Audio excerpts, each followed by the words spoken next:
잠언 2장입니다. 은을 구하는 것 같이 잠언 2장 4절 5절 은을 구하는 것 같이 그 다음에 보화들을 찾는 것 같이 감추어진 보화들을 찾는 것 같이 은을 구하는 것 같이 감추어진 보화들을 찾는 것 같이 잠언 2장 4절 5절 같이 읽습니다. 은을 구하는 것 같이 그것을 구하고 감추어진 보화들을 찾는 것 같이 그것을 찾으면 그때 주 누려하는 것을 깨닫고 하나님 아는 것을 발견하리니.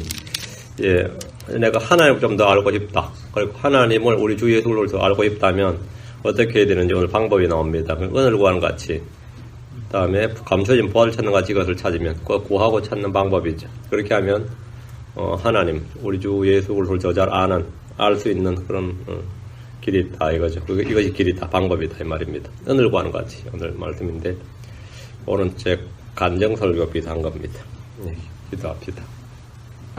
이래야 역으로 인주하는 감사합니다. 주의 천을 아침에 함께 하시고 또 이 자리에 함께한 모든 혼들에게 위로부터 성령을 충만하게 부어주시고 아전엔 정오에 비치는 빛과 같이 또 아침 이슬처럼 땀 내리는 빛처럼 그렇게 성령을 쏟아부어주시고 주의 영을 충만케 해주시고 하나님의 말씀이 믿음과 잘 결합하게 하시고 저희 마음에 풍성히 거하게 해주시며 또 마음에 보화들을 쌓아둘 수 있도록 인도해 주시기를 간구합니다. 은혜 베풀어 주십시오. 이 자리에 함께한 모든 혼들이 어느 시간 어느 장소에 있는 것보다 복된 그런 시간 그런 곳이 되도록 도와주시고 이곳에서 주의 진리의 말씀이 능력 있게 또 영감 있게 은혜롭게 경이롭게 선포되게 해주시옵소서. 아버지 하나님 말씀을 통해서 저희가 새 힘을 얻게 하시고 저희 자신이 새롭게 되도록 저희 영이 새롭게 되도록 인도해 주십시오. 감사드리며 주의 성기도 합니다. 아멘. 잠언 아버지가 아들에게 주는 말씀입니다. 내 아들아, 이제 2장 1절에 내 아들아 이렇게 하는데 이 말이 이제 잠언에 23구절이나 반복이 됩니다. 성경은 아버지 하나님께서 자신의 자녀들에게 주시는 말씀입니다. 이것은 아버지 훈계의 어머니의 법입니다. 1장에서 1장 8절, 10절, 15절에서 내 아들아 이렇게 하고 2장은 첫 줄부터 내 아들아. 주께서 하나님의 자녀들이 주들이라는 것을 깨닫고 하나님 아는 것을 발견하는 방법을 말씀해 주셨습니다. 오늘 우리는 그 방법을 정확히 알아서 실천해야 됩니다.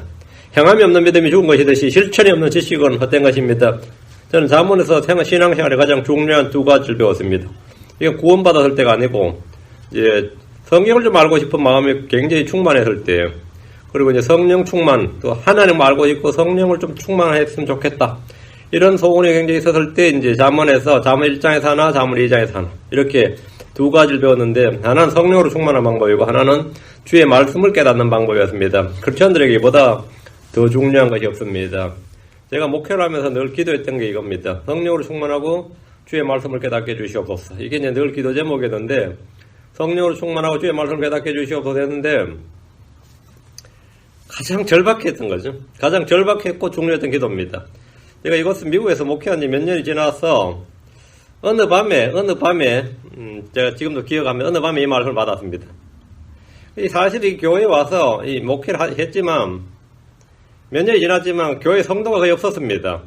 아침 10시 정도 10시 예배 늘 있었지만 10시에는 꼭 한 명 아니면 2명이었어요. 성도가 거의 없었습니다. 교회에 새로 오는 사람도 없었고 회심자도 없었습니다. 그나마 이제 몇 있다면 한 명씩 빠져나갔습니다. 남아있던 사람 몇 안 되는데 한 명씩 빠져나갔어요. 그나마 남아있던 사람들은 대단한 열정과 믿음과 어떤 신실함이 있었다면 그건 물론 아니었습니다. 남아있던 사람들은 개떼인지 양떼인지 구분하기 어려울 정도였고 그 몇 안 되는데 서로 물고 뜯고 삼켰고 또 이게 돌아서면 수시로 목자를 안주 삼아서 씹어대었습니다. 이들은 또 한국에 있는 제 동료 목사들이 전화를 걸어가지고 이 교회 문제점을 막 이야기하고 저를 헐뜯고 욕을 해야 되는데 한국에서 저는 모르는데 한국에서 이 목회자 모임이라는 게 있는데 거기서 몇 년을 저를 비난하고 씹어대는데 이 목사들이 시간을 보냈습니다. 그 어떤 목사가 하도 듣다 못해서 한국에 있지도 않는 목사를 왜 그렇게 여기서 우리가 씹어댔냐 이렇게 할 정도였고 제가 한국 나갔을 때는 그분들을 화해시켜준다고 불러가지고 전 무슨 내용인지도 몰랐습니다. 근데 보니까 그런 일이 있었어요. 그래서 제가 며칠 보냈겠죠. 한마디로 말하면 참으로 어렵고 힘든 시간을 보냈습니다. 그때 제가 할 수 있는 일이 거의 없었기 때문에 주께서 제게 성령을 부어달라는 것과 성령을 부어달라는 것과 주의 말씀을 깨닫게 해달라는 것이 전부였습니다. 그리고 또 하나는 주 하나님을 알게 해달라는 것이었습니다.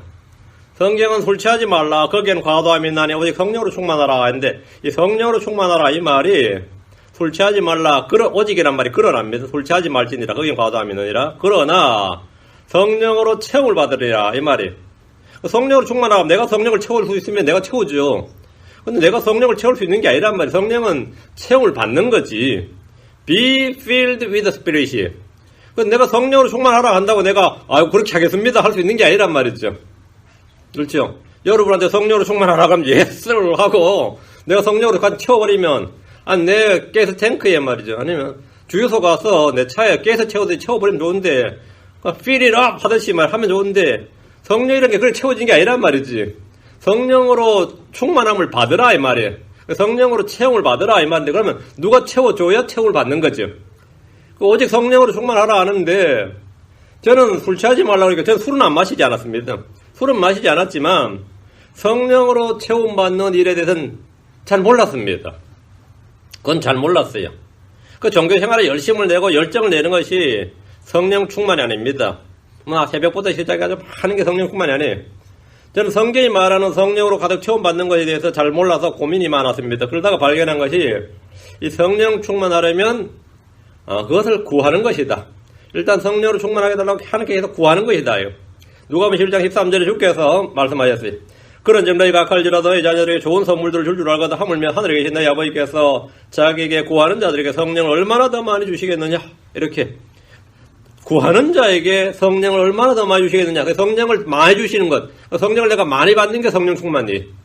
성령을 얼마나 더 많이 주시겠느냐니까 일단은 구해야 됩니다. 성도는 누구나 성령이 있지만 누구나 성령으로 충만한 것은 아닙니다. 예수를 믿는 사람은 다 성령이 있어요. 그래서 성령을 안다, 성령을 믿는다고 해서 성령으로 충만하고 성령의 인도를 받고 성령으로 사는 것은 아닙니다. 크리스천들 중에는 성령을 따르고도 육신을 따르고 사는 사람들이 훨씬 더 많습니다. 육신을 따라 걷지 않고 성령을 따라 걸어야 정죄가 없습니다. 육신을 따라 걷지 않고 성령을 따라 걸어야 율법의 의가 우리 안에 성취됩니다. 육신을 따른 자는 육신의 일들을 생각하고 성령을 따른 자는 성령의 일들을 생각합니다. 그래서 성령으로 충만함을 받으라. 성경 경고하기를 로마서 8장 13절에 너희가 육신을 따라 살면 죽을 것이로되 성령을 통해 몸의 행실을 죽이면 살리라.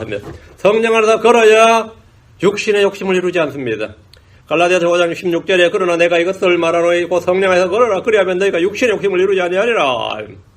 육신과 성령은 서로 대적합니다. 서로 반대가 됩니다. 그래서 성경은 말하기를 자기 육신에게 심는 자는 육신으로부터 썩는 것을 거두되 성령에게 심는 자는 성령으로부터 영존한 생명을 거두리라 했습니다. 자, 그러면 우리가 성령을 따르고 성령에서 걷고 성령으로 몸의 행실을 죽이려면 어떻게 해야 되는 겁니까? 성령으로 체험받으라 하는데 성령으로 충만해야 된다는 걸 압니다. 자, 성령으로 충만해야 된다. 이건 하도 들었어. 그건 모르는 사람 없습니다. 주께서 누구에게 성령을 부어주시고 주의 말씀을 깨닫게 합니까? 일단 구하는 사람입니다. 다음 그는 열심히 구했는데 열심히 주의 성령으로 충만케 해주시옵소서. 성령 충만케 해주시옵소서. 교회에 사람 없어도 주님 나한테 성령을 좀 충만케 해주십시오. 이렇게 구했는데 잘 안 되는 거예요. 잘 안 되는 거예요. 답답하고 미치죠. 그러면 안 그렇겠어요? 답답 미치지. 뭐 외적인 건 몰라도 속은 좀 충만해야지, 그죠? 그러다 이 잠언 읽다가 이 제가 고민한 답을 구했습니다. 저는 제 안에 성령이 있다, 주의 기름 부음이 있다는 걸 확실히 알고 있었지만 성령으로 충만한 경험은 그리 많지 않았습니다. 그 추억 속에 전에 그때 성령 되게 충만했었는데 그때 어떤 일도 성령 되게 충만했었는데 그때 그 설교할 때는 엄청 충만, 뭐 이런 거는 있어요. 그렇게 다시 되고 싶어도 잘 안 되는 거예요. 저도 아는 게 저 또한 제가 육신적으로 생각하고 판단은 성도를 못지않게 이 목사가 더 육신적이라는 걸 저도 알고 있었습니다. 이 제가 더 문제라는 걸 알고 있었어요. 그러다 보니까 주께서 주의 영을 부어주시는 것과 신선한 기름으로 기름 부어주시기를 간절히 구했습니다. 늘 구했어요. 시편 92편 10절에 다윗은 말하기를 그러나 주께서 내 뿔을 주니 콜의 뿔같이 높이시리니 내가 신선한 기름으로 기름 부음을 받으리이다. 내가 신선한 기름 부음으로 기름 부음을 받으리라. 프레시 오일로 말이에요. 프레시 오일로 기름 부음을 받겠다잖아요. 이게 저희 간절한 소원이 이것이었습니다. 성령으로 체험받는 방법은 주께서 자신의 영을 우리 속에 가득 채워주시는 방법밖에 없습니다. 주께서 부어주시는 것 외에는 없어요. 주께서 자신의 영을 부어주셔야 충만할 수 있습니다. 그럼 그 방법은 우리 편은 방법이 없느냐? 하나님 어떻게 하면 채워주신다는 뭐가 있을 것 같은데 그게 잠언 1장 3절입니다. 그게 잠언 1장 3절이 너희는 내 책망을 듣고 돌이키라. 보라 내가 내 영을 너에게 부어주며 내 말들을 너에게 알려주리라. 이게 방법이다. 이게. 주께서는 주의 책망을 듣고 돌이키는 자에게 자신의 영을 부어주신다고 하셨습니다. 책망을 듣고 돌이키라. 이것만 내가 할 일입니다. 뒤는 주님이 하실 일이에요. 너희는 내 책망을 듣고 돌이키라. 보라, 내가 내 영을 너에게 부어주며 내 말들을 너에게 알려주리라. 주께서는 주의 책망을 듣고 돌이키는 자에게 자신의 영을 부으신다. 신선한 기름으로 기름 부어주신다고 하신 겁니다. 죄를 자백하고 돌이키는 겁니다. 자신의 행위를 시인하고 고백하고 돌이키는 것뿐 아니라 자신이 죄인이고 사악하고 더러운 죄인을 인정하고 돌이키는 겁니다. 누구든지 주의 책망을 듣고 돌이키면 자신의 영을 부어주십니다. 여러분은 지금이라도 당장 시도해보시면 그 결과를 알 수 있습니다. try, 시도해보라고요. 하나님은 거짓말하지 않으십니다. 주의 말씀은 헛된 것이 없습니다. 주님은 그 사람의 성령을 부어주십니다. 그리고 주의 말씀을 알려주십니다. 아무리 설교를 들어도 들리지 않는 사람이나 들어도 믿어지지 않는 사람은 먼저 주의 책망을 듣고 돌이켜야 됩니다. 저는 잠언 1장 3절을 통해서 하나님 아버지가 자신이 하소해 주신 말씀을 받았습니다. 그리고 잠언 2장 1절 6절 오늘 말씀이 제가 주께 받은 말씀입니다. 하나님 아는 것을 발견하는 방법, 지혜와 지식과 명철을 얻는 방법이 여기에 정확히 나옵니다. 이 말씀대로 하면 누구나 주두려는 것을 깨닫고 하나님 아는 걸 발견하게 됩니다. 그러면 외부의 환경이나 외적인 어떤 상황이 내게 전혀 영향을 미치지 못합니다. 그거는 전혀 관계가 없단 말이죠. 자, 본문 보겠습니다. 2장 1절입니다. 내 아들아, 내가 만일 내 말들을 받으며 내 명령들을 내게 감춰두길 원하여 했습니다. 하나님 자녀들이 가장 중요한 것은 소원입니다. 원하여, will, 의지란 말이죠. 능력의 유무가 아니라 마음에 원하는 것, 소원이 중요합니다. 성도들이 가장 중요한 것은 그것을 행할 소원이 있느냐, 따르면 선한 의지가 있느냐 합니다. 능력이 있느냐, 지혜가 있느냐, 힘이 있느냐, 그거 아닙니다. 하나님 어떤 병자에게 네가 나을 수 있겠느냐? 그럼 어떻게 했어요? 나을 수 있으면 왜 누워있겠어요? 내가 낫고자 하느냐? 했습니다. 내가 낫고자 하느냐고 물으셨습니다. 두 말 하면 되는 소리죠. 병자한테 낫고자 하느냐 물으면 소원이 있는 거, 소원. 주님은 능력이나 학식이나 지혜나 도의나 힘의 유무를 알고자 하신 것이 아니라 그가 낫고자 하는지 아닌지를 그의 소원과 마음을 물으셨습니다. 네가 낫고자 하느냐? 아이고, 지금 이제 포기했습니다. 이제는 바라는 것 없습니다. 이제 죽었으면 좋겠습니다. 별별 사람 다 있겠죠. 주님이 묻는 건 어쨌든 소원이었습니다. 주님은 살롬에게 내가 무엇을 원하느냐 물으셨습니다. 야고보 요한에게 내가 너에게 무엇을 해주기를 원하느냐. 언제나 주님은 그 사람의 소원과 의지를 물으십니다. 내가 너에게 무엇을 해주기를 원하느냐. 새 직장을 구합니다. 어때요? 소원이죠. 일단 구해야죠. 소원이 중요한 의지입니다. 능력도 없고 기회도 없고 힘도 없고 뭐도 없어요. 근데 원하느냐 이거. 지금도 원하느냐. 그 원하느냐 이거. 내가 너에게 무엇을 해주기 원하느냐. 솔로몬의 주님께서 내가 내게 무엇을 주어야 할지 구하라 하셨습니다. 주님 어떤 소개에게 내가 내게 무엇을 해주기 원하느냐 하셨습니다. 소개는 즉시 내가 주여 내가 시력을 받게 해주시옵소서 이렇게 했습니다. 하나님 우리의 능력을 물으신 것이 아니라 마음에 소원이 있는지 뜻이 있는지를 물으신 겁니다. 하나님 우리의 능력을 시험하시는 것이 아니라 우리 마음속에 무엇이 있는지를 살피시고 시험하신다고 했습니다. 너희 마음속에 무엇이 있는지를 알기를 원하신다. 하나님은 우리의 능력이나 지혜, 우리가 가진 무엇이 아닙니다. 우리의 경력이 아니에요. 우리의 학력이 아닙니다.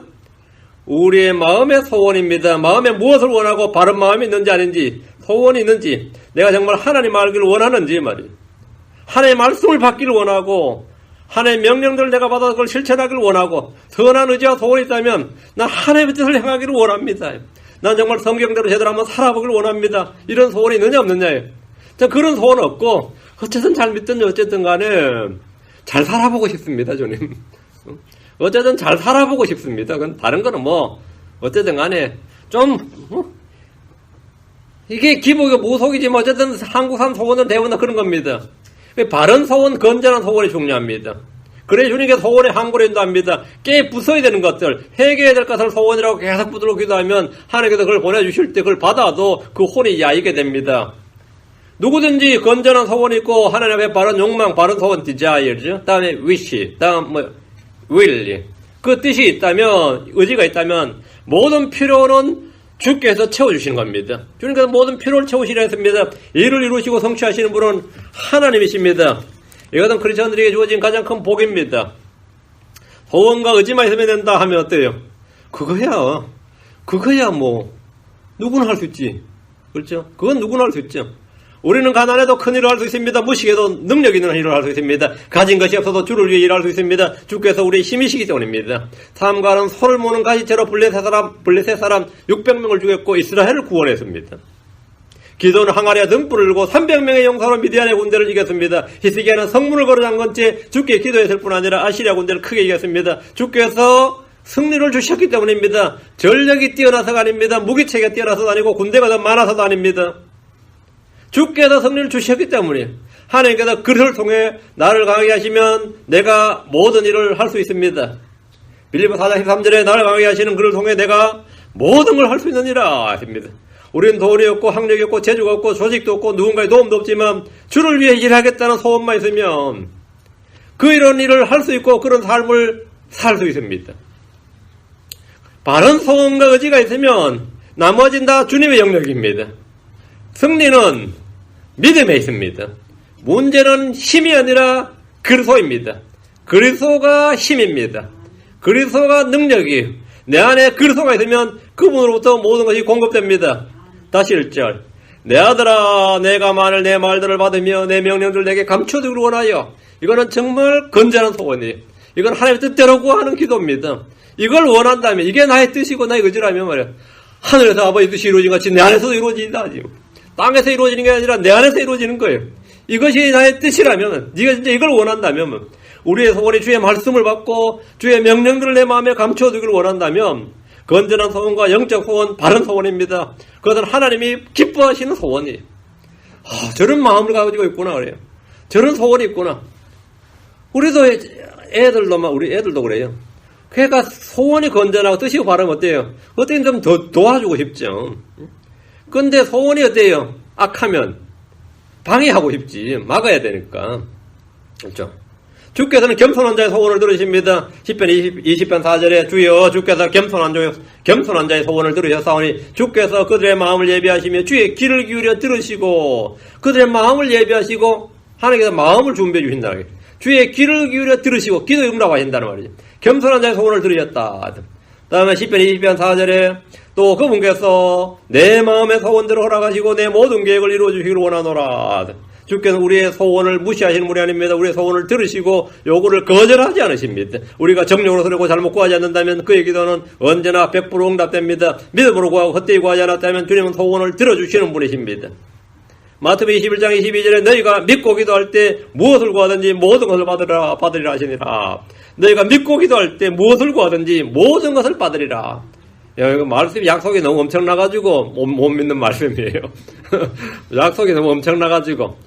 저도 예전에 기도하는데 응답은 잘 안 오는 것 같고 마음은 급하고 다급하고 힘들 때 야 주님 이 땅에 계셨으면 내가 가서 뒤에 옷자락이도 한번 만져보고 싶구만. 주님이 여기 계셨으면 옷자락이도 못 만지잖아요. 그래서 그때 옷자락 만졌던 여인이 뒤에 와서 옷자락을 만졌는데 답답하죠. 그래가지고 막 옷자락 한번 만져보시는데 내가 참 그런 기회도 없구나 이런 마음이 다들 들 정도로 여러분은 다 비슷할 겁니다. 사정이 사람 사정이 다 거기에요. 사람 사정이. 그러니까 주님이 옷자락에 힘이 있었던 게 아니라 그 여자가 많은 믿음이 힘이 있었던 거죠. 옷자락에 힘이 없고 옷자락 안 만져도 되는 거야. 그러니까 내 문제는 지금 내가 문제였구나. 한참 하다 보니까 하나님 그 옷자락에 능력이 있는 게 아니라고요. 옷자락에. 주님께서 우리의 소원을 무시하는 게 아니다 하면 들어주시는 분이에요. 무엇을 구하든지 모든 걸 받으리라 하셨습니다. 10편 21편 2절에 주께서 그의 마음의 소원을 들어주셨으며 그의 입술의 요구를 거절하지 아니하였나이다. 셀라. 주를 기뻐하십시오. 주님은 마음에 소원한 것들을 들어주십니다. 10편 37편 4절 너는 또 주를 기뻐하라. 그분께서 내 마음에서 소원한 것들을 내게 주시리라. 내 마음에서 소원한 것들을 내게 주시리라 하십니다. 다윗은 말할 10편 38편 9절 주여 나의 모든 소원이 주 앞에 싸우며 나의 신음하는 것이 주께 감추어지지 아니하였나이다. 나의 모든 소원이 주 앞에 싸우니 주님은 내 마음을 살피시는 분입니다. 나의 마음을 감찰하시고 다 살피시는 분이 내 마음이 다 주님 앞에 밝혀져 있습니다. 사악한 자의 소원은 사라집니다. 주께서 사악한 자의 소원을 허락하지 않으십니다. 주님은 자신을 두려워하는 자들의 소원을 이루십니다. 주를 기뻐하는 자의 소원을 이루십니다. 시편 145편 19절에 그분께서 자신을 두려워하는 자들의 소원을 이루시며 또 그들의 부르짖음을 들으사 그들을 구원하시려다 했습니다. 내 소원이 주를 아는 것, 진리를 깨닫는 것, 그 말씀대로 그대로 사는 것이다. 그 주를 기쁘시게 하는 것이고 주를 높이는 것이라면 그의 소원은 주 앞에 있습니다. 주께서 그것들을 이루십니다. 만약에 크리스천들이 하나님 아들로서 주의 말씀을 받기를 원하고 주의 명령들을 마음속에 쌓아두기를, 감추어두기를 원한다면 그의 기도는 100% 응답됩니다. 저도 크리스천이 된 후에 이 소원이 있었습니다. 뭐 교회 크게 해달라든지 이런 소원은 별로 없었어요. 그래서 교회 안 큰 거야 이게. 다른 목사님들 보면 그렇게 10,000명 성도해달라, 뭐 100,000명 성도해달라 그러고, 뭐, 요를 적신다 그래요. 제가 아는 분도 보면 이 강단 뒤에 여기요, 침대바람 갖다 놨어요. 여기서 기도도 하고 잠도 자고 하면서 새벽에 나와서 기도하시고, 또 밤에도 참 또 10시쯤 와가지고 또 철야기도 하고, 언제까지 기도할 거냐 그러면, 뭐, 이 담요를 눈물로 가득 적실 때까지 기도한다는 거예요. 부럽죠, 그들은. 와, 기도를 어째 저리 열심히 하실까 싶고, 뭐, 그러다, 뭐, 그게 문 닫았어요. 목사님, 요는 적혔는데, 교회는 문 닫았어. 하여튼, 그렇게 하는 분들 많이 있어요. 그 소원이 뭐죠? 그거예요. 저는 그런 소원이 말고, 좀 주를 알고 싶고, 하나님 알고 싶고, 이런 소원 말이에요. 좀 크리스천이 된 후에 그 소원이 있었습니다. 성경을 알고 싶다는 소원이 언제나 간절했습니다. 주님은 그 소원의 항구로 인도하셨습니다. 저는 어떤 분의 간증을 들었습니다. 주를 알고 싶다는 소원이 넘쳤어요. 덕분에 무슨 기도를 해도 하여튼 기도 시작은 어떻게 했는가 하는데 끝에는 무조건 주 하나님을 더 알게 해주소서 이렇게 끝을 맺더라는 거예요. 자기도 모르게 기도하다 보면 끝이 하여튼 주님 주 하나님을 더 알게 해주시옵소서 이렇게 끝을 맺었는데 그분은 성경을 공부하게 되고 주를 아는 지식으로 넘치게 되었습니다. 소원의 항구로 인도해 준 겁니다. 여러분의 소원이 뭡니까? 살롬의 소원은 아들 둘이 주의 좌우편에 함께 달라는 것이었습니다. 그녀의 소원은 거절되었습니다. 야고보와 요한의 소원 역시 어머니와 마찬가지로 자신들의 출세였습니다. 그들의 소원은 거절되었습니다. 나의 뜻이 주의 말씀을 받는 것, 주를 아는 것이라고 하면 그 소원은 반드시 성취될 겁니다. 또 겁먹는 사람 있죠. 아프리카로 가거라 할까봐 뭐 몽골로 가거라 할까봐 겁먹는 분들이 있어요. 자 2절 잠언 2장 2절 내 귀를 지혜에 기울이고 내 마음을 명철에 쏟으며 자 이제 그렇게 원하는 사람은 말이에요. 주의 말씀을 받고 그 명령을 감춰주기를 원한다면 말이에요. 내 귀를 지혜에 기울이고 내 마음을 명철에 쏟으라. 이게 첫 번째 할 일입니다. 주의 말씀을 받으며 그분의 명령을 감춰주기를 원한다면 자신의 귀를 지혜에 기울이고 마음을 명철에 쏟아야 됩니다. 내 귀를 지혜에 기울이고 이 말은 듣는 것에 주의를 기울이라는 겁니다. 듣는 것에 주의를 기울이라. 귀는 마음의 입구입니다. 듣는 것을 통해 진리는 마음에 들어옵니다. 믿음은 하나님의 말씀을 들음으로써 옵니다. 성경 반복해서 들으라 귀를 기울이라고 합니다. 우리는 대언자들과 사도들을 통해서 전해지는 주의 말씀을 들어야 됩니다. 귀 기울여 들어야 됩니다. 반복해서 들어야 됩니다.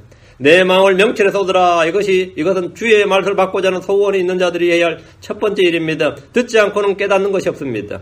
마음 쏟지 않고 깨닫는 일은 없습니다. 주의 말씀을 듣고 거기에 마음을 쏟는 것이 주의 말씀을 받고 주의 명령을 마음속에 감춰두는 일의 첫 번째 작업입니다. 말씀이 내 마음속에 풍부히 간다면 그 사람은 말씀을 잘 들은 사람이에요. 첫 단계를 무시하거나 건너뛰면 다음은 없습니다. 마음을 쏟는다는 것은 집중하고 거기에 푹 빠져드는 겁니다. 대충 하는 10년의 공부보다 심취해서 하는 몇 달간의 공부가 훨씬 더 나은 효과를 봅니다. 주의 말씀을 공부할 때 여러분 최소 몇 년은 거기에 푹 빠져있을 만큼 심취해야 됩니다. 그게 뭐냐면 이 말씀이에요. 지혜의 귀를 기울이고 명철에 쏟으라. 내 마음을 명철에 쏟으라 이겁니다. 첫 단계를 무시하면 다음은 없습니다. 첫 단계를 무시하면 건너뛰면 다음은 없어요. 마음을 쏟는다는 것은 집중하고 거기에 푹 빠져드는 거다 말이죠. 지혜와 명철은 그냥 얻어지는 것이 아닙니다. 자동으로 얻어지는 것이 아니에요. 광맥을 찾는 노다지꾼들이나 산삼을 찾는 신만이들이나 금을 만드는 방법을 찾아서 밤낮으로 연구와 실험을 거듭했던 연금술사들처럼 성도들은 주의 말씀에 마음을 쏟아야 됩니다. 그렇게 주의 말씀에 마음을 쏟아야 돼요. 지혜와 명철이 그냥 얻어지는 게 아닙니다. 여러분 한국에 노다지꾼이라는 말이 왜 나온지 아세요? 이건 설이 여러 가지가 있는데 이 한국 사람들한테 미군들이 금이나 은이나 이 보석 있죠. 금이면 한국 사람들 꼭 특징이 지금도 그래요. 뭐 정말 구경하고 말해야 되냐고 만져보고 싶어요. 한국 사람들 꼭 만져봐야 직성이 풀려요. 그러니까 못 만지게 하죠. 그래서 그 미군이 항상 노타치 했다는 거예요. 노타치에서 노다지가 나왔다는 거죠. 그래서 이거 국립국어연구원에 나오는 말이에요. 근데 국립국어연구원에서 이건 너무나 좀 말이 안 되는 것 같다. 그래서 노다지가 설마 그런 뜻이겠느냐. 옛날부터 있었단 말이지. 그래서 언어를 막 이제 찾아보니까 이게 한국 옛날 조선말 이전 다 한자니까 노두란 말이 있는 거예요. 노두. 노두 플러스 지. 노두지 했어야 돼. 그게 노다지다. 뭐 이런 거예요. 그게 뭐냐면 산을 가면서 여기가 금이 금광 있게 했다. 여기가 은광이 있다면 그 사람들은 전국 산을 막 뒤지는 겁니다. 산을 뒤져서 금광을 찾으면 정부와 내가 몇 대 몇을 나누는 겁니다. 여기가 금광을 개발할 허가권을 주시오. 내가 금광 있다고 가능성이 높은 것을 허가권을 주시면 그 정부가 진짜 그 금광이 있을까 했었냐 하면 있다. 있으면 정부 허가권을 주는 대신에 반대 3대 7 아니면 5대 5 이래 나누는 거예요. 그 맞아버리면 끝나는 거 안 맞아버리면 자기 돈 날리는 겁니다. 정부는 손해는 없어요. 대신 허가권을 주는 거죠. 근데 어쨌든 그렇게 해서 했는데 그 사람들은 거기에 미치도록 미치는 거죠. 산삼 찾는 사람보다 더 해요. 그 밤낮으로 거기 올라가서 어디가 금이 있을 것 같다, 어디가 은광이 있을 것 같다. 물론 그렇게 찾아서 광산 찾은 사람 많습니다. 그런 사람 그렇게 해서. 그렇게 마음을 쏟아야 된다 이거야. 마음을 쏟아야 된다. 대부분의 성도들이 설교를 들을 때 흘려듣습니다. 성경을 읽을 때 대충 읽습니다. 그렇게 해서는 안 됩니다. 마음을 쏟아야 됩니다. 잠언 22장 17절에 내 귀를 기울여 지혜로운 자의 말씀들을 들으며 내 마음을 내 지식에 쏟을지어다. 쏟을지어다. 그렇죠? 듣고 마음을 쏟으라 이거. 세상에 공짜는 없다는 말처럼 주의 말씀을 듣고 있기는데도 공짜는 없습니다. 여러분이 심취해서 마음을 쏟아야 됩니다. 3절 참으로 지식을 따라가며 외치고 명철을 얻으려고 내 목소리를 높이며. 지식을 따라가며 외친다는 것은 지식을 구하기 위해서 그 지식을 따르며 구한다는 겁니다. 이 지식은 진리의 지식, 하나님 아는 지식, 우리 주 예수 그리스도를 아는 지식입니다. 지혜의 귀를 기울이고 명철의 마음을 쏟을 뿐 아니라 지식을 따라가며 외쳐야 됩니다. 주께 구하란 말입니다. 지식을 따라가며 외치는 가장 단순한 방법이 뭔지 아세요? 지식을 따라가며 외치라는데 지식을 어떻게 따라가며 외쳐요? 이 지식의 말씀을 따라가며 외치면 됩니다. 어떻게 따라가냐? 한 절 한 절을 소리내서 읽으면 돼요. 가장 쉽고 단순한 방법은 성경 말씀을 소리내어 읽는 겁니다. 소리내어서요. 또박 소리내서 지식을 따라가며 외치는 쉬운 방법은 통성으로 읽는 겁니다. 눈으로 그냥 읽는 묵독하고 소리내어 있는 음독, 낭독이라고 그러죠. 소리내어 읽는 것은 지식을 찾는데 큰 차이가 있습니다. 주의 말씀을 기본적으로 소리내어 읽음으로 습득합니다. 우리 조상들은 글을 읽을 때 반드시 소리내어서 읽었습니다. 그래서 한국말도 아닌 중국어로 된 이 경전을 다 외운 거예요. 계속해서 천자문부터 이제 계속 소리내서 읽었어요. 소리내서 기본적으로 읽고 또 읽고 또 소리내서 읽고. 그러면 내가 이 과부하 걸립니다. 여러분 이게 에너지 소모가 훨씬 심하면 여러분 소리내서 읽고 말겠지만 눈으로 읽는 것하고 이 소리내서 읽는 것하고는 이 에너지 소모량이 틀립니다. 많이 힘들어요. 이걸 습득을 시켜야 돼요. 그래서 소리내서 읽으면 뭐냐면 이 음률을 따라갈 수 있게 됩니다. 그리고 이 감각을 터득하게 돼요. 눈으로 읽을 때는 그게 안 되는데 이 감각을 터득하게 됩니다. 감각을. 굉장히 중요한 겁니다. 그 소리내서 읽는 방법은 한 글자도 놓치지 않고 그 단어를 내 마음에 새기기 위해서 그렇게 한 겁니다. 뭐 눈으로 읽어도 충분한데 히브리인들은 성경 읽기 역시 소리내어 읽는 겁니다. 소리내어 읽는 것이었습니다. 오늘날 대부분은 묵독을 합니다. 이것은 읽기 속도를 높여주지만 반쪽짜리입니다. 명철 얻으려고 내 목소리를 높이며 했지. 명철 얻기 위해 주께 소리내어 기도해야 됩니다. 때로는 형제들과 토론해야 됩니다. 주의 말씀을 가지고 논쟁을 하는 것이 아니라 논쟁하는 일은 매우 중요합니다. 혼자만의 생각은 오류나 독단으로 흐르기 쉽습니다. 교회에서 형제들과 읽은 말씀이나 깨달은 말씀이나 체험한 말씀을 하는 것은 매우 중요합니다. 서로 묻고 답하는 것도 명철 얻는 데 매우 중요한 일을 합니다. 대부분의 공부는 이런 방식을 통해 습득됩니다. 믿음의 형제들과 교제는 영적으로 유익이 굉장히 많습니다. 한국 사람들 전체를 일반화해서 말하기는 좀 그렇지만 전반적으로 이런 토론이나 논쟁에 익숙하지 않습니다. 한국산 기본 교육이 토론이나 논쟁에 익숙하잖아요. 성경을 가지고 듣고 읽고 배운 말씀을 서로 말하면서 유익을 주고받고 고침을 받고 훈계를 받는 이런 교회 집체들의 중요한 영적 교제입니다. 근데 우리 교회에도 이게 거의 잘 안 됩니다. 받은 말씀을 가지고 서로 교제를 하고 서로 말하고 유익을 주고받는 거 말이에요. 내가 받은 유익을 나누는 거. 그 다른 사람이 받은 유익을 내가 얻는 것. 그리고 이 말을 하면서, 그건 그게 아니라고. 다른 말을 가지고, 난 그 말씀 천천히 생각 못 했는데, 말씀이 탁 와서 이게 고침받는 것 말이에요. 그 훈계를 받는 거. 또 가르치는 거. 이거는, 교회에서, 이 교회란 존재의 의미 중에 하나입니다. 중요한 영적 교제예요.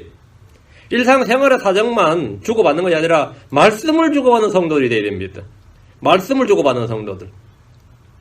지식을 따라가며 외치고 명철을 얻으려고 목소리를 높이십시오. 모르는 것이 있으면 질문하고 그것에 답을 얻기 위해서 함께 연구하는 것은 성경 공부의 기본입니다. 잠언 3장 4절 은을 구하는 것 같이 그것을 구하고 감추어진 보화들을 찾는 것 같이 그것을 찾으면 지식을 얻고 명철을 얻기 위해서 우리는 어떻게 해야 되는지를 보여줍니다. 제가 이걸 하나님 알고 싶은 마음에 굉장히 기도를 할 때 받은 말씀이 이거였어요. 은을 구하는 것 같이 그것을 구하고 감추어진 보화를 찾는 것 같이 그것을 찾으면 이거였어요. 이렇게 하면 나는 이거 이렇게 해야겠구나. 예전에 은은 화폐 단위로 사용되었고 현금이었습니다. 노동자 일당은 은자라 그러지. 은자라는 말이 뭐냐면 은이 돈이었어요. 은을 구하는 것 같이 이 말은 뭐냐면 사람들이 돈을 구하는 것처럼 말이죠. 물건을 사고 팔거나 일을 해줄 때 받는 삭시 은입니다. 광산에서 은을 찾는 사람들은 목숨을 걸고 그것을 캐냅니다. 은을 구하는 것 같이 이 말은 지금 말로 하면 달러를 구하는 것처럼 돈을 벌듯이 그렇게 해야 된다는 말이에요. 정말 일해본 사람들은 1달러 버는 게 얼마나 힘든지 알죠? 돈 버는 사람들은 돈 쓸 일이 없어요. 왜? 돈 버는데 시간을 쓰느라고 돈 쓸 시간이 없어요. 일단 그죠? 하루 종일 일하고 밤에 집에 들어오면 일단 돈 쓸 시간이 거의 없다는 거예요. 돈 버는 놈들이 돈은 안 써요. 그래서 돈을 계속 버는 거예요. 버는 놈이 따르고 쓰는 놈이 따로 있다 그러죠. 그건 진리야. 쓰는 놈들은 안 벌어봤기 때문에 쓰는 게 별로 부담이 없어요. 쓰는 사람이. 이번에 그저께 죽은 어떤 여자 이야기인데, 뉴욕에, 어떤 로펌에, 변호사 회사, 로펌이라고 합니다. 변호사 회사에 비서인데, 맨날 심부름만 하는 비서예요. 근데 로펌에서 변호사들이 심부름 시킬 때, 주식 어디에 내 거 얼마 투자해라, 얼마 투자하랬거나, 그걸 다 적어놨다. 자기도 똑같이 투자를 한 거, 월급 얼마 안 받는데 쪼개가지고. 그러다 보니까 재산이 몇백만 불이 넘었는데, 평생 동안 다 한 번도 자기 남편 소망가는데 말을 안 했어요. 그리고 죽을 때 살다가 지금 전부 다 기부금으로 다 나가서 자식도 없어. 평생 벌기는 평생 벌고, 쓴 사람은 다 뭐죠? 레터 하나 쓰는 거예요. 제가 이 재단이 세워질 때까지 최대의 기부자는 당신이었습니다. 하고, 죽었는데, 보는 사람 따로 있고 쓰는 사람 따로 있어요. 이런 일을 허다 안 믿어? 허다 안 돼요. 은을 구하는 것 같이라면 우리가 사실 돈 벌기 쉽지 않습니다. 일주일에 40시간이 법정 근로 시간이지만 대부분의 사람들은 40시간 일하고 먹고 살지 못하니까 더 일을 합니다. 더 일을 해요. 왜? 먹고 사는 일이 만만치 않기 때문입니다. 돈 버는 일이 쉽냐 이거예요. 남의 지갑에 있는 돈 가지고 나오기 쉽지 않다는 거잖아요. 우리는 성경을 공부할 때 은을 구하는 것 같이 그것을 구해야 됩니다. 은을 구하는 것 같이 그걸 구해야 됩니다. 성경은 지혜와 지식의 보화가 가득한 광산과 같습니다. 캐는 것은 각자의 몫입니다. 하나님께서 우리에게 광산을 주시고 각자 캐서 가라 이거예요. 부지런히 캐면 더 많은 보화를 얻을 수 있습니다. 예전에 서부개척 시대에 금을 찾아 이주해온 사람들은 금을 구하기 위해서 밤낮으로 일했습니다. 알래스카에 금이 많다는 소문이 들리자 그 멀리 추운 곳으로 사람들이 몰려들었습니다. 그 알래스카로. 그 알래스카 이주시키는 방법이 다른 방법이 없었어요. 금이 많다고 했어요. 거의 금이 많다고 하니까 그러다가 늑대한테 물려 죽은 사람도 많고요. 영화도 많이 나왔죠. 추워서 동사로 죽은 사람 많고. 그 알래스카가 왜 미국한테 팔린지 아시죠? 러시아가 괜히 미쳤다고 그 땅을 팔았겠어요? 본래 전쟁에서 영국한테 뺏길 판국이었어요. 영국한테 뺏기는 차라리 팔자 해서 팔아버린 겁니다. 영국한테 빼앗기는 차라리 그때 시대가 그랬어요. 에라 팔아버리자 해서 미국이 언론하는데 사놓고 보니까 완전히 이게 대박이었어요. 사놓고 보니까. 그렇게 사람이 많이 몰려들었습니다. 왜? 은과 금은 그만한 가치가 있기 때문에 사람들이 육신의 고생을 마다하지 않았던 겁니다. 석유를 찾는 사람들도 마찬가지입니다. 처음에 이 석유 저갈 때 이 석유를 찾는 사람들을 말이죠. 그 당시 지금처럼 시추 저기 없었으니까 석유 어떤 땅속에 딱 올라와야 석유를 발견할 수 있었어요. 석유를 찾기만 하면 어쨌든 부자 됐으니까. 땅에 묻힌 석유를 캐기만 하면 큰 돈을 벌 수 있었기 때문에 진짜 눈에 불을 켜고 찾았어요. 주의 말씀은 금보다 더 귀한 보배입니다. 시편 19편 10절에 그것들은 금보다 참으로 많은 정금보다 더 사모해야 할 것들이며 또 꿀과 벌집보다 더 달도다. 시편 119편 127절에 그러로 내가 주의 명령들을 금보다 더 사랑하며 참으로 정금보다 더 사랑하나이다.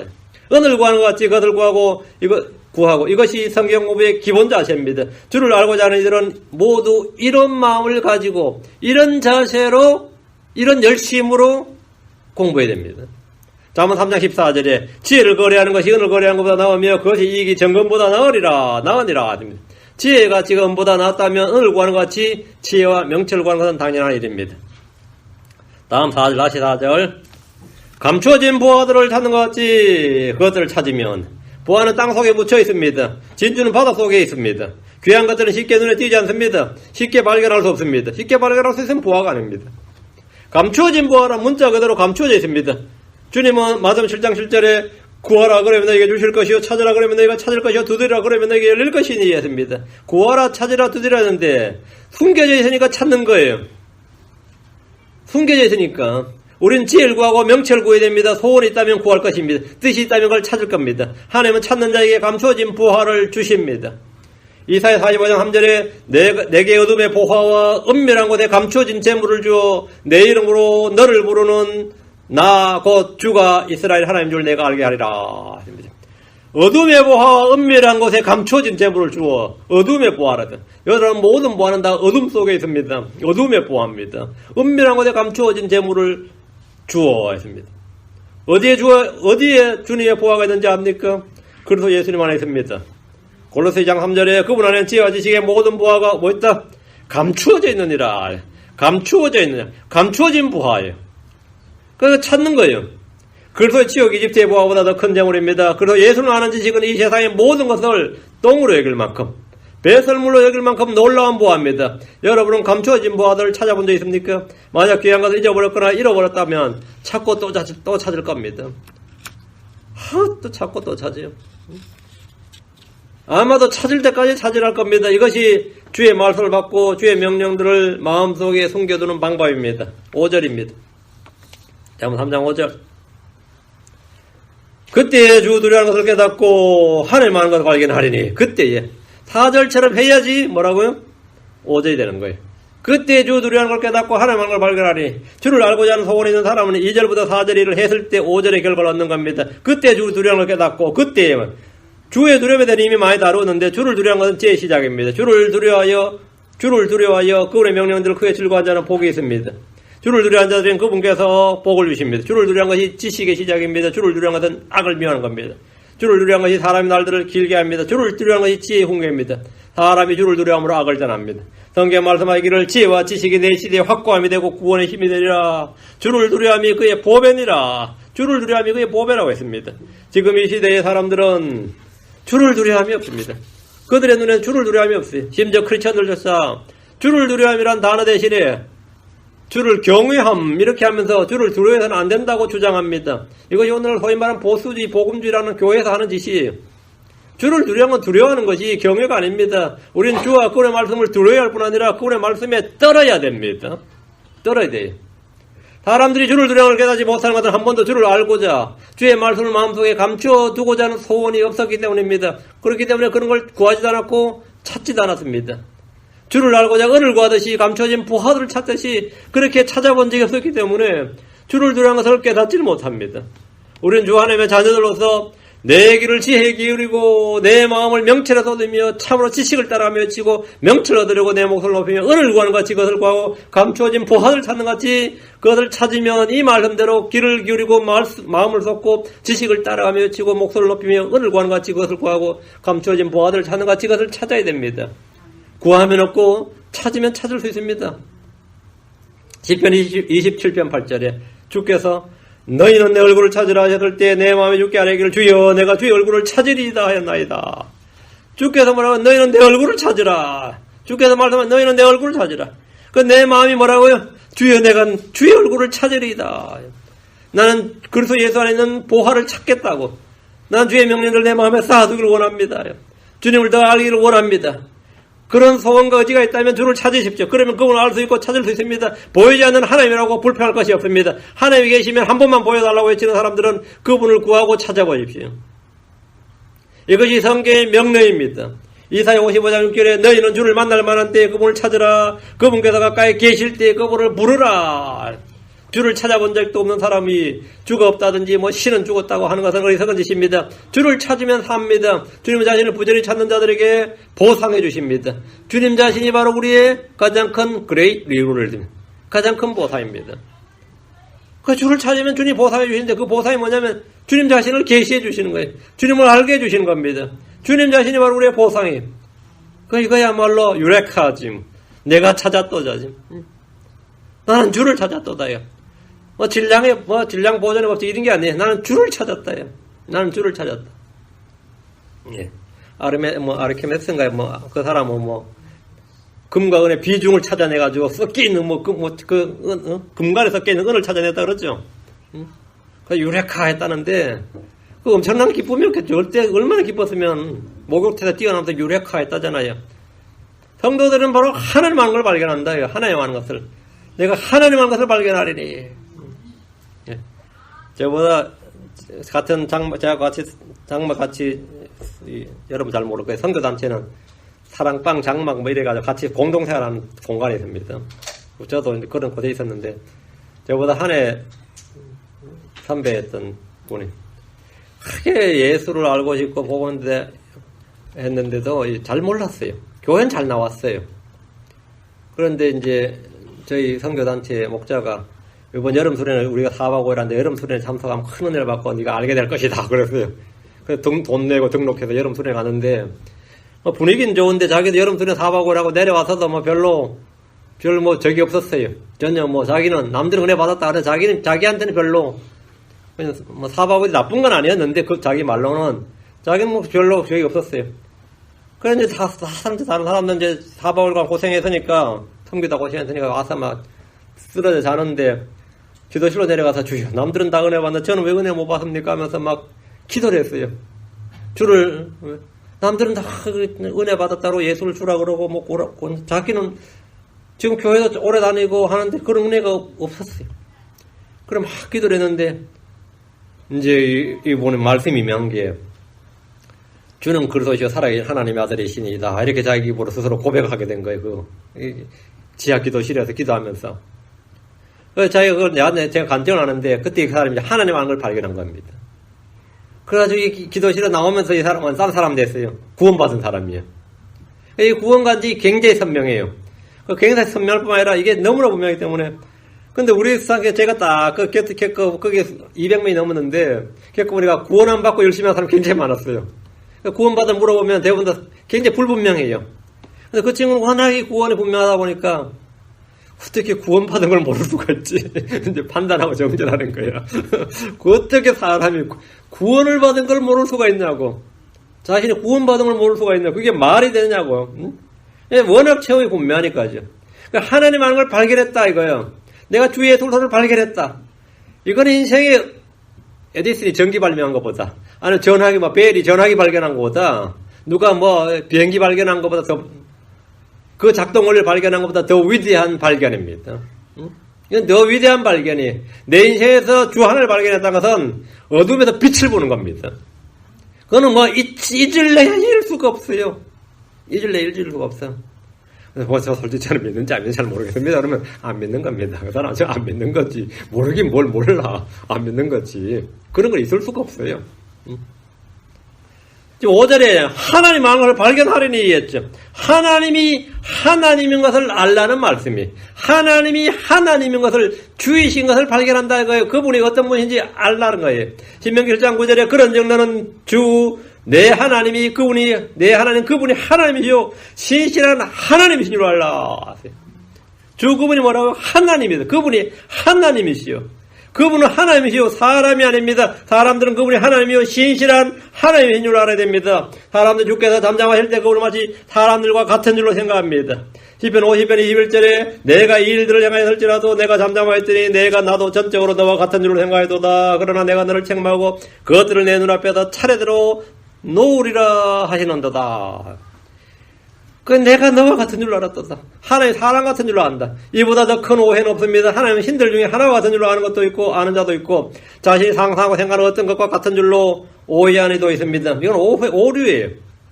하나님은 신들 중에 하나가 아닙니다. 하나님은 주 하나님 누구와도 같지 않냐고 어떤 모습과도 비교할 수 없습니다. 내가 마음에 상상할 수 있는 무엇과도 하나님은 같거나 비슷하지 않습니다. 이사야 4장 18절에 그런즉 너희가 하나님을 누구와 같다 하겠느냐, 또 그분을 어떤 모습과 비교하겠느냐, 하나님을 누구와 같다 하겠느냐, 그분을 어떤 모습과 비교하겠느냐, 없습니다. 주 하나님은 누구와도 같지 않고 동등하지 않습니다. 이사야 40장 25절에 거룩하신 이가 이르시되 그런즉 너희가 나를 누구와 같다 하겠으며 누구와 동등하다 하겠느냐. 이사야 46장 5절 너희가 나를 누구와 같다 하겠으며 나를 누구와 동등한 것으로 여기고 나를 비교하여 우리와 같게 만들겠느냐. 주님은 무엇과도 같지 않고 누구와도 같지 않습니다. 비슷하지 않습니다. 하나님은 유일하게 독특하신 분입니다. 사람들은 하나님에 대해서 이렇게 저렇게 생각할 수 있지만 주를 제대로 알지 못합니다. 주를 아는 방법을 모르기 때문입니다. 그러다 보니까 하나님을 모르기 때문에 자꾸 이해하기 위해서 이런저런 비유를 끌어들인 거야. 뭐 이런 것과 비슷하지 않을까 이런. 그게 신학입니다. 논증과 설명이 가능하게 하려고 자꾸 하나님을 모르다 보니까 이해를 시키려니까 뭐가 필요하냐? 비유가 필요하죠. 비유하니까 뭐뭐 같다 하는 거예요. 주님 뭐뭐 같지 않아요. 뭐 삼위일체는 물과 같은 게 아닐까요? 안 같습니다. 아버지 아들과 아닙니다. 하나님은 그런 거 전혀 같지 않습니다. 그럼 비유라는 것은 뭐 유사를 끌어들여봐야 소용없어요. 주를 아는 방법을 모르면 모르는 거예요. 주를 아는 방법은 잠언 2장 2절 4절입니다. 주의 말씀에 귀를 기울이고 마음을 쏟고 지식을 따라 외치고 목소리를 높이며 은을 구하는 같이 그것을 구하고 감추어진 보화들을 찾는 같이 그것을 찾아야 그때 비로소 아는 거예요. 그렇지 않으면 저마다 자기 나름대로 하나님에 대한 관점과 사상과 철학과 이념이 생기게 마련입니다. 그것은 주를 아는 것이 아닙니다. 하나님을 아는 게 아니에요. 하나님을 안다는 것은 그분의 선하신 것을 맛보아하는 겁니다. 시편 34편 8절에 오 주께서 선하신 것을 맛보고 알지어다 그분을 신뢰하는 사람은 복이 있도다. 하나님을 아십니까? 그렇다면 복된 자들입니다. 하나님 아버지와 우리 주 예수를 아는 것이 영생입니다. 이 하나님을 모르면 뭐 찾냐면 계속 체험과 느낌을 찾는 겁니다. 뜨거운 감정을 찾게 되고 뭔가 없나 해서 찾는 거예요. 그래서 어느 교회 기도 모임도 가보고 어느 교회 부흥회도 가보고 상기도도 가보고 뭐 별짓 다 아는 겁니다. 그러다가 불이라도 한번 받아 맞으면 했고 말이죠. 그 등줄기가 뜨뜻해져야지 내가 하나님 만났나 싶고 그런 겁니다. 시편 46은 10절에 가만히 있어라. 그리고 내가 하나님인 줄 알지어다. 내가 이 교들 가운데 높여지고 땅에서 높여지로다. 시편 100편 3절에 주 그분께서 하나님인 줄을 너희는 알지어다. 우리를 만드신 이는 그분이요. 우리 자신이 아니니 우리는 그분의 백성이요 그분의 초장 양이로다. 우리는 하나님 누구인지 어떤 분인지 알고 신뢰해야 됩니다. 이를 위해 은을 구하는 같이 감추어진 보화를 찾는 것 같이 그렇게 주를 찾아야 됩니다.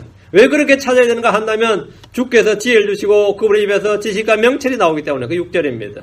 사람들은 주를 알지 못한다고 하지만 사실은 모든 사람의 양심과 이성과 본성의 법에 주 하나님을 알만한 것이 있습니다.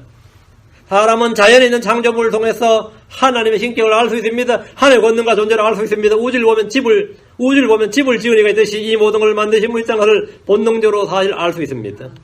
사람들은 죄에 대한 본능적 지식이 있습니다. 본성적 지식이 있습니다. 죄에 대해서 본성적 지식이 있어요. 사망과 심판에 대해서 본성적 지식이 있습니다. 이것은 배워서 아는 것이 아니라 태어나면서부터 아는 지식인데 이런 것을 태어나면서부터 아는 거예요. 배워서 아는 거 아니에요. 이걸 생득적 지식이라 그래요. 아니면 선험적 지식이라 그럽니다. 이걸 한자어로 이제 이걸 생이지지라 그럽니다. 태어나면서부터 그걸 안다 이거예요. 태어나면서부터 안다. 사람은 성경을 통해 하나님의 구원과 심판에 대한 지식을 얻을 수 있습니다. 누구든지 그분을 믿을 때 하나님의 사랑을 알 수 있습니다. 누구든지 기도하고 응답을 통해 주의 돌보심과 은혜를 알 수 있습니다. 하나님을 안다는 것은 어려운 것이 아닙니다. 사람은 누구나 사실 본능적으로 하나님이 존재하신다는 것은 알아요. 이건 생이지지야. 이걸 학이지지라 그러지 않으면 학이지만 배워서 안다는 거고 이건 태어나면서 아는 거예요. 그래서 아이고 하나님 이런 말 하는 거예요. 불신자들 아이고 하나님 그런 겁니다. 아이고 하나님의 말은 뭐냐? 하나님의 존재를 생이지지 태어나면서부터 아는 거예요. 생득적 선험적 지식입니다. 그러니까 사람은 성경을 통해서 이제 배웠어. 하나님의 구원과 심판에 대한 완전한 지식을 얻을 수 있습니다. 이건 배워서 아는 거지. 이건 태어나면서부터 아는 게 아니에요. 누구든지 그분을 믿을 때 하나님의 사랑을 알 수 있습니다. 이건 믿어서 아는 겁니다. 이건 배워서 아는 게 아니라 이건 믿어서 아는 거예요. 하나님을 만나는 것은 어려운 것이 아닙니다. 주님은 자신을 알려주시는 계시의 주 하나님이십니다.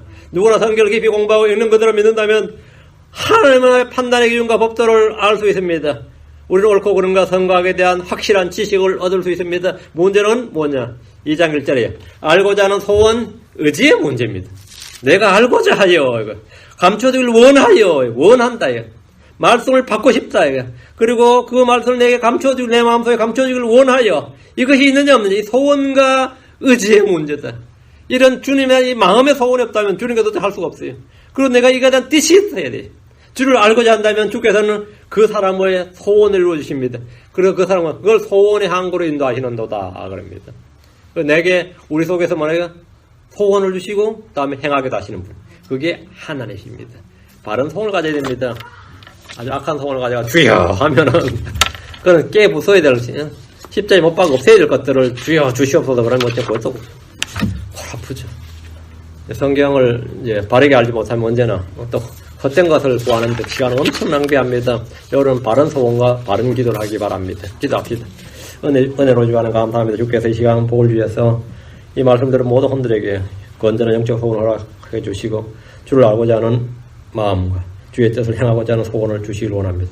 그리고 그런 의지를 허락해 주셔서 아버지 하나님께서 그 뜻을 행하여 주시고 그 소원들을 서로 그 소원의 항구로 인도하여 주시길 원합니다. 전나인 주 하나님께서 은혜와 복을 주시고 오늘 온전을 주의 말씀이 선포될 때 모두가 믿음으로 말씀을 받게 도와주십시오. 감사드리며 주의 성기도합니다.